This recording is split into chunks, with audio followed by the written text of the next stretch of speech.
Your personal brand plan is here, and this is my work of 25 years putting together a process that you can follow, support and guidance every step of the way, and in the key areas that you need to create a life first business model.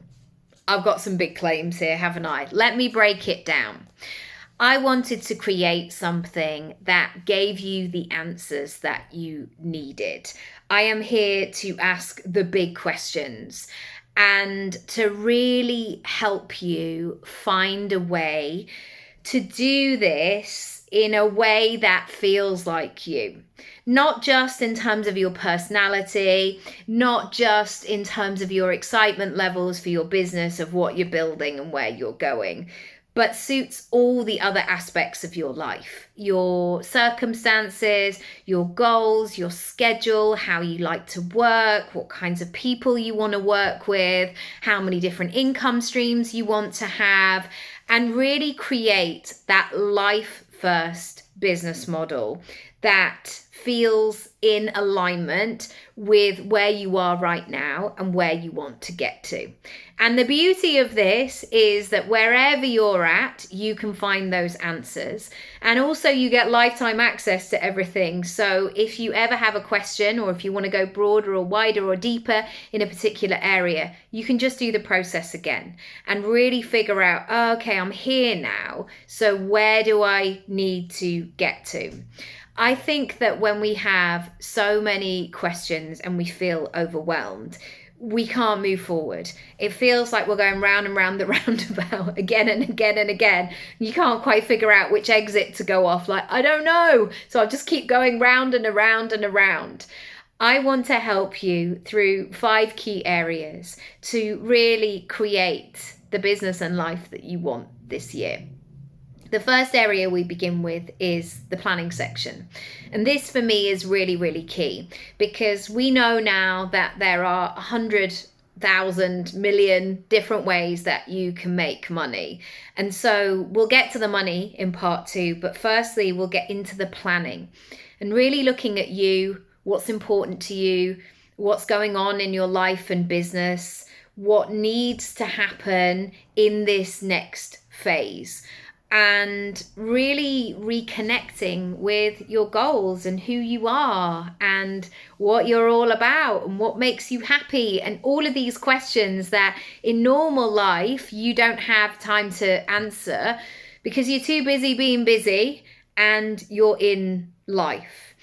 And for me, taking that time to really help you understand you is some of the best work that you can do on yourself, because once you lay those foundations and begin there, it's almost like working out what kind of house you're going to build. I mean, somebody could go in and go, wow, look at this 3/4 sofa, like on a right angle. It's going to be fantastic. Or we thought we'd build a kitchen like this. Well, if the foundations and if the roofs and walls and everything doesn't fit that, there's going to be a clash there. So that's why we always start with your plan first, because it's really important that we identify what's happening for you. The second part is all about your pricing and packaging, working out what kind of business model you want to have that's going to suit your life plans. And this business model might have different parts to it. You might have a portfolio career like me, where I earn for different roles. So I earn from acting, I earn from coaching and speaking and writing and content creation a little bit, some affiliates and various other parts. And really honoring those different parts of yourself and your unique set of skills. Because maybe, like me, you've been told things such as, oh, you're so confusing. It's like a jack of all trades, master of none. Or, oh, what are you up to now? Or, I don't know how you do all of those things. It must be so overwhelming. But actually, for you, variety and interest and things feeling good might be part of your life plan. So, therefore, to be able to create it in terms of your money might just feel brilliant. And you may also be at that stage with your current business model where it just feels like a struggle, a hustle, a push the whole time, and it doesn't feel flowy. Maybe you are, or you have been, creating something based on what somebody told you should do. Like, all coaches are doing this. This is the way to do it. And actually, everything about your life is going, but I can't do that. I remember a coach recommending to me that I do this thing every single Monday morning. I was like, well, I can't, because I had a tiny baby at the time. I was like, well, Monday morning is just kind of like every other morning, really. And at that stage, it was dependent on whether we'd had any sleep or if I'd been on my own all weekend, if my partner had been working. And Monday morning didn't have that predictability. And so really going into how much money you want to make and how you want to make it's going to give you so much insight. Part 3 is all about your positioning and really looking at your online presence, the personal brand that you have, and really looking at that online home. I almost see it like a doll's house of how people can experience and tour what it is that you do and get to know you. And there will be some people, and I often talk about these, the hoppers, the shoppers, and the poppers. There'll be some people who just pop into your website because they've met you at a wedding, or somebody, one of the mums from school's like, you should check out her website. Like, she might be able to help you, She does that thing. Why don't you have a look? They're the people who are popping and having a look. Then there are the people who are hopping about. They're getting to know you. They're a little bit more interested, but they're not quite ready to make a decision. They're in that sort of browsing phase, or they keep coming back again and again. They're building that relationship with you. And then there's the third option where there's those shoppers, those people who are like, yeah, I'm ready. I want to do this right now. I'm ready to buy. So really looking at that checkout system of being able to support those people. And I think that the way that people sometimes see an online presence is, I've set my website live now, I'm done. Whereas in order for things to be moving and shaking, almost like your real home, like it's a living, breathing thing, and it changes and it moves, and there are certain times where like there's a focus of you all being in one particular room.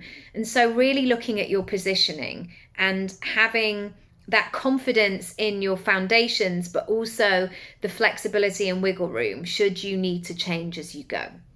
Part 4 is all about presenting and visibility and content and speaking and putting yourself out there and building an audience and your messaging and storytelling. And often this is the part that most people don't want to do. We're fearful of being a show off. We don't want to be too much for people. We don't want to annoy people showing up in their timeline all the time. But you know what? The thing is, after 15 years, the amount of times when people have come to work with me, they've said, I'm really glad that I found you and what you offer, because I was looking for it. And I needed that help and I needed that support. And yes, you showing up and sharing your story and what you're all about, maybe it will annoy some people. They're like, I don't want to work freelance. I'm very happy in my corporate career. Thanks very much. I'm not interested in this thing. But there might be some people who go, what? What did she just say? Like, I could do that? This is possible? Hang on a minute. Hang on. Let me get a cup of tea. Let me listen into this person. And sometimes we need to hear those stories to believe that it's possible. I remember when I moved to London at 18, I came down to go to drama school, and it was only maybe 20 years later that it dawned on me, before that time of coming to drama school at 18, I'd never met a real life actor in real life who was making money. They hadn't entered my path and I hadn't entered theirs in any shape or form. And I think, gosh, wouldn't that have been wouldn't that have been insightful if I'd actually met somebody beforehand who could help and advise me? But that's the way. Um, in this world, I think showing who you are and what you're all about is really useful, and it's important. And we might not be able to believe it unless we can see it. And maybe you could be that person for somebody else or a group of people.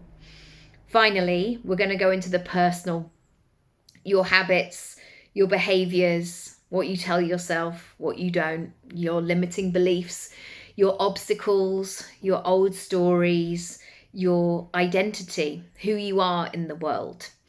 And we do this work because we can put all the lovely numbers on a spreadsheet or come up with a plan that makes sense on paper. But unless we are in alignment with it, it's not going to happen. And unless we are open to change and meeting that goal with whatever the goal requires of us, it's going to pass us by. There's always this conversation that I hear all the time of lottery winners losing all the money. And there could be many different reasons for that, of course. And I've never been a lottery winner, so I actually don't know what that process is.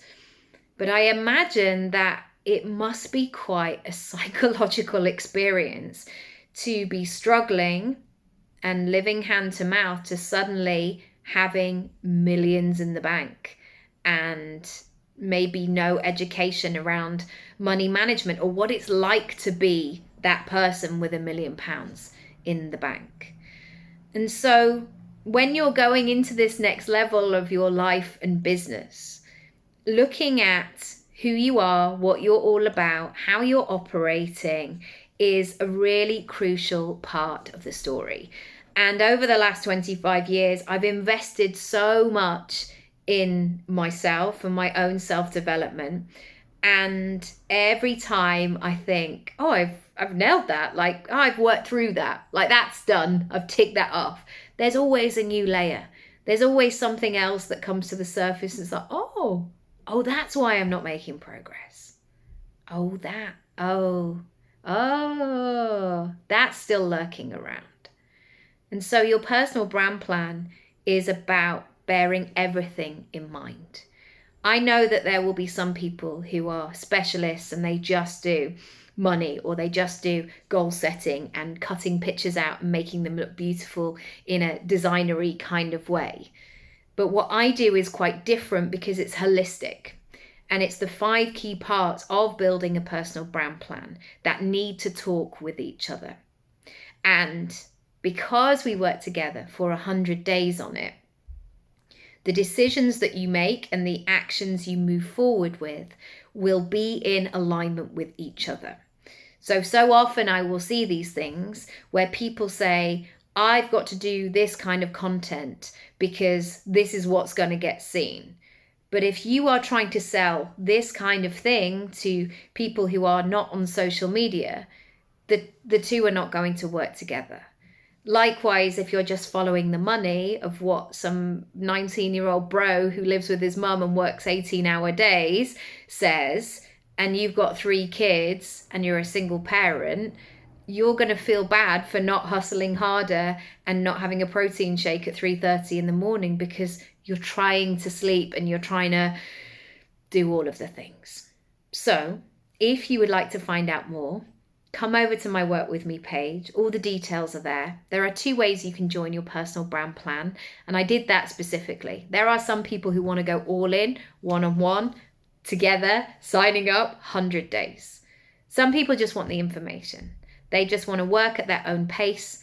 And the amount of times where I've sat in bed while my baby is asleep next to me, learning and doing a course, that's also fine as well. So it's up to you how you want to do this. And if you'd like to chat further about it, I would love to help and support you and go from there. Lots of love. Check out the links. Any questions, send them over. Anything I haven't covered, let me know. And I'll see you next time.